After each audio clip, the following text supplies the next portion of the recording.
Alright, so a lot of you guys have been asking me how to actually get entries for some reason, even though I've gone over this multiple times. So I'm pretty much going to be breaking down UJ again. So if you watched my last UJ breakdown video, we did push up to 114 like I did say.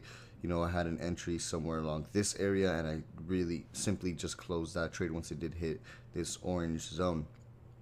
But overall, when it comes to market structure, it's fairly simple to spot. So as you can see here, we have a previous high or a lower high point. So you can see the market formed a high here, then a low, then a lower high, then a lower low, then a lower high, then a low. After that, the market broke structure, right, forming a higher high. So at this point in time, you do not buy. You do not buy at this point in time either. A lot of people like to wait for a break and then a retest, but that's just not me. I always wait for the pullback and I get in on the next higher low point, on the first higher low point. So each time frame has its own market structure, right? So over here, when the market was counter trending, this was a whole downtrend on the hour time frame, but we know that on the 4-hour and the daily time frame, the market's still uptrending. So at this point in time, you can pull your fibs, point A to point B, point A and point B, and you have to wait for the pullback, right? You always have to look for the sweet spots to enter, right? So I'm always looking for either a 38, 61, 78, or 88 to enter. I'm not really going to enter on the 23, 50, 100%, even though I have made a couple entries on the 50 before. It just depends on the opportunity. But as you can see, a lot of times when previous market structure is broken, I see that the market likes to come down and test that previous structure. So when the market actually did come to this area and formed this much exhaustion towards the bottom, and we had a nice bullish engulfing on the H4, right? That's what you want to wait for, a bullish engulfing on the H4 or a bearish engulfing on the H4. It depends on the trend, right? So once this bullish engulfing did happen, that's when you want to bump it down to the 30-minute time frame, right? We can now delete our fibs because we know we're at a 38.20 retracement. So, oh, what is this? A break of a counter trend. Wow, I didn't know the market would do that. That's what a lot of you guys don't understand, I guess, when I'm talking about breaks of structure on lower time frames, right? Engulfing on the higher time frame, you have to wait for that first. Once you see the engulfing on the higher time frame, then you go to the lower time frame to look for the break of a counter trend. Guess what? The counter trend was broken here. We had the cross of moving averages, right? You want to be highlighting all these things that you see and keeping notes, right? We have cross moving averages, blue over red, helping my bullish bias. Right now we have to wait for the pullback, because at this point in time, this is a higher high on the 30-minute time frame. Like I said over here, there's a whole downtrend on the hour and 30-minute, but this is just a counter trend. So we have to wait for the break of this counter trend to actually get in on the buy again, right? So once EMAs did cross blue over red, at this point in time, you want to be waiting for the pullback, and then you want to wait for the pretty much bullish push again. So, you can also pull out your fibs here. Point A, point B. As you can see, at first it tested on 38.20. That could have been a little bit tricky to a lot of people because previous structure was here as well. But I actually had a buy limit order somewhere around here that didn't get hit. I was expecting this area of support to be tested, but never did. So I waited this entire pull down or pullback here as well. And then when I saw this candle form with this exhaustion here at this previous area of resistance, this is why we utilize our random lines. So you find the median, and find the median and draw it out. So at this point, this is why we utilize random lines. So once it did come back down to this area and formed with this candlestick here, that's when you want to figure out your risk to reward. So I'm going to be talking about that as well. So I'm looking at a stop loss of about, I put my stop loss under these wicks here. I put my stop loss at about, it was like 12, 13 pips. And then, my take profit area was at this level up here, which, as you can see, it just got hit. You can also base, your take profits on extension levels as well. A lot of the times extension levels do get hit. You just have to be patient enough for them to actually get hit.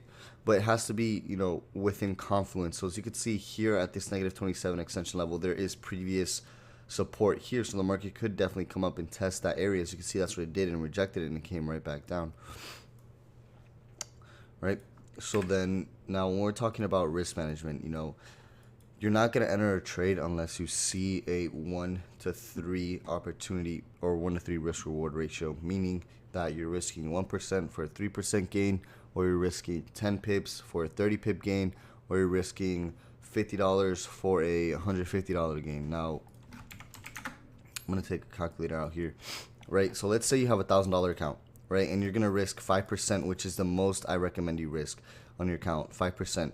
That's $50, right? So we have a $50 risk. We're not going to enter a trade unless we can get a $150 reward, because that's 3 times our risk, right? Then this trade will be worth it, because then you have 3 more trades to pretty much either keep growing your account, or 3 trades to either break even, right? Let's say you lose those next 3 trades, you broke even, right? Let's say you win the next 3 trades, then you just made even more profit, right? Now, I go back to that risk management thing, right? Now, let's say,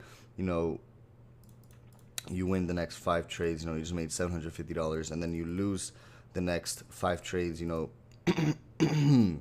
you've only profited about $500, but you're still in profit $500 over a period of 10 trades, which is great, right? So, risk reward and risk management is extremely important.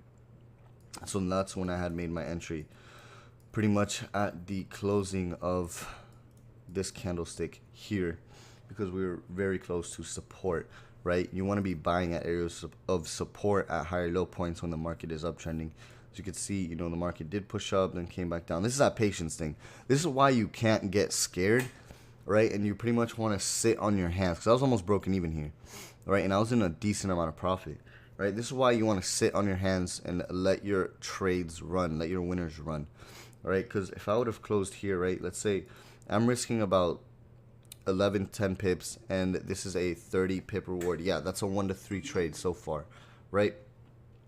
But I entered this trade knowing that the market most likely is going to push up to retest the 114, so I held for that, right? And the market just kept pushing up and up and up, and then kind of consolidated here for a while. And we can actually pull out fibs here as well, because this is a higher high point, because this high is higher than the previous high. So then we actually could pull out fibs here as well. Point A, point B. Now, a lot of these wicks is mainly based off of the election, and a lot of this movement, as you can see, this was all the election. I believe this was the election as well. But as you can see, the market did come down to 61.80, and when the market throws big ass wicks like this, you can expect this area to be pretty much tested. So then you go to the 30-minute time frame. So as you can see, we have an engulfing pattern here. Then what could we have done in this case, right? Here's an engulfing. Now let's go to the 30-minute, right? So in this case, if you're looking for an entry, right, here is a previous lower high point, and wait for the break of that. Utilize your random lines, right?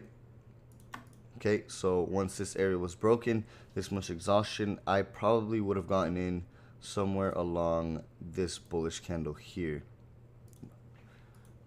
Yeah, I got it somewhere along this bullish candle here, because it engulfed the previous bearish candle, showing me a continuation in trend, right?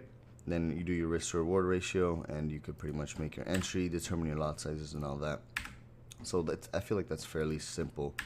As you can see, the counter trend was broken, moving averages did cross. You could have even entered probably at this bullish candlestick here. That would have been a little more confidence though. And then EMA's crossed, that's why you could have entered there. And then this candle engulfed, showing continuation in the bullish trend.